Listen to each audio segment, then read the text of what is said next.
फैगौ जानुवारि दाननि 17 खालाराव मानगोनां गाहाय मन्त्रि नरेन्द्र मदिनि नुजाथिनायाव गुवाहाटीनि हुरु होजाय स्टेडियामाव बर'नि समायना बागुरुम्बा मोसानायखौ दिन्थिफुंनाय जासिगोन। दा बाथ्राया बेसो लोगोफोर, थिगानो जोंनि बर' हारिमुखौ दिन्थिफुंनायाव जों गासै बर' रायजो राजाफ्रानो जेबो बेयाव माना थानाय नङा। बयबो मोजांखौनो मोनगोन आरो बयबो वेलकामखौनो खालामगोन। दा गुबै बाथ्राया बेसो लोगोफोर, दायो दिनैनिफ्राय हमनानै 3, 4, 5, 6 बिसिमा जोंनि गावबागाव जिल्लायाव माने फोरोंनाया जाबाय थागोन। बिनि उनाव 11 थारिखआव गुवाहाटीयाव थांनांगौ। दा थांनांगौ थिगानो दङ लोगोफोर।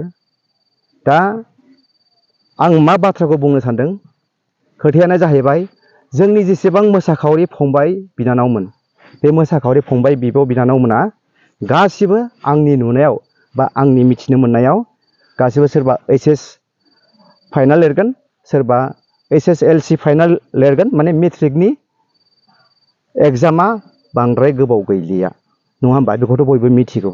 SSLC एग्जाम बा मेट्रिक एग्जामा फेब्रुवारि दाननि 10 खालारावनो आरो HS एग्जाम बेबो फेब्रुवारि दाननि 11 खालारावनो जागोन। दा आंनि नुनायाव जेसेबां मोसाखावरि फंबाय बिब' बिनानावमोन दङ, बिथांमोना गासिबो HS फरायग्रा, सोरबा SSLC एग्जाम लिरग्रा बेबायदि फरायसाफोर गोजा। फ्रायखौनो आङो नैबे जोंनि बिश्वनाथ जिल्लायाव नुनो मोनदों आरो।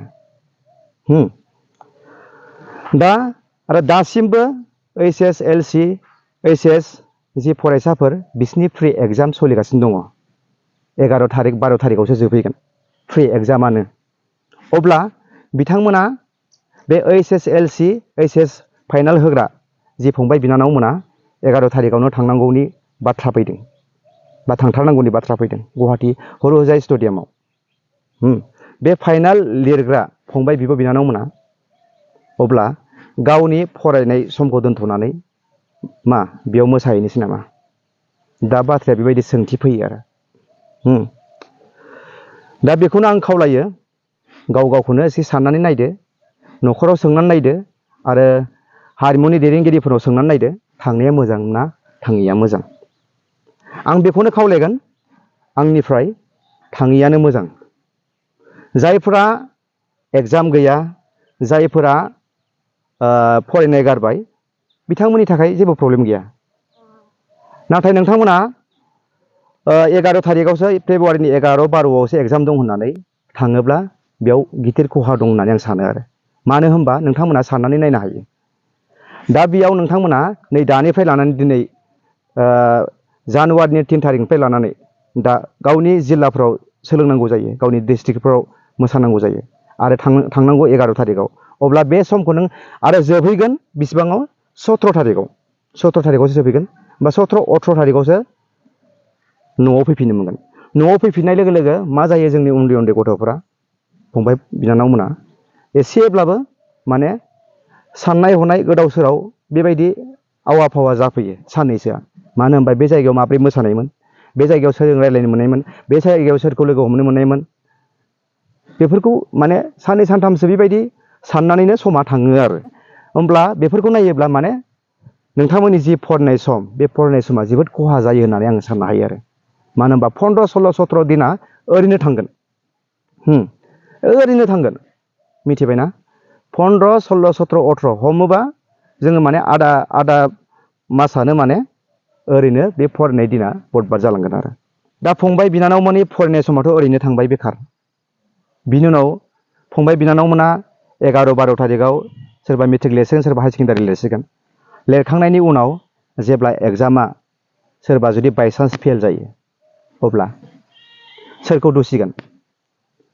निस्सय सोरबा न'खरनिफ्रा, सोरबा गामिनिफ्रा हारिमुआव ओंखारनानै फेल जाबाय, हारिमुवा बदनाम जागोन, बेखौथ' दुसिगोन। आरो बेबायदिनो जोङो माब्लाबा हारिमुखौ सोंखारिनाय नुनो मोनबोदों। गाव गावनो सांग्रां जानाया मोजां। आरो सोरबा जुदि थांथारोब्ला बेखौथ' रावबो माना खालामनो हाया, खिन्थु बेखौ नोंथांमोनाबो निजे सायख'नानै लानो हागोन आरो। आसाम सरकारनि जि थांखि लानाय, बे थांखि लानायाबो माब्लाबा मोजां जाया। जों नुबोदों थांनाय आङो बिहु मोसानायखौ होनला, बिहुआ 2024 आव मोसादोंमोन खोमा। आङो झुमुर मोसानायखौ होनसै, आदिबासिफोरनि झुमुर मोसानाया 2025 आव मोसानाय जादोंमोन। बिनि उनाव मोसाखांनायनि उनावसो आदिबासिनि दैदेनगिरि बिथांमोना हुस मोननानै बुंबाय, जोंखौ फारसेथिं मोजां खालामदों आरो फारसेथिं गाज्रि खहा खालामदों होननानै। मानगोनां डक्टर हिमेन्त बिश्व शर्माखौ सोंखारिबाय, बिथाङा गथ' गथाय गैयैखायनो बेबायदि एग्जाम होननायखौनो मिथिया होननानै जोङो निउस ससियेल मिडियानि गेजेरजों नुबोदों आरो। थिग जोंनियाबो बेबायदि जागोन, बेनिखायनो जों मिथिखा हसिखा जोंनि दैदेनगिरिफोराबो सोरबा मेट्रिक होनाय सोरबा हायार सेकेन्डारि लिरनायफोरखौ लाङियानो मोजां आरो। जाय फ्रि दङ ओरैनो दङ बिथांमोनखौ लांनानै मोसाहैनाया मोजां आरो। नङाबा जोङो गावजों गाव सोंखारिनाय जागोन, हारिमुवा बरना मोनगोन, सोरबा दैदेनगिरिफोरा बरना मोनगोन।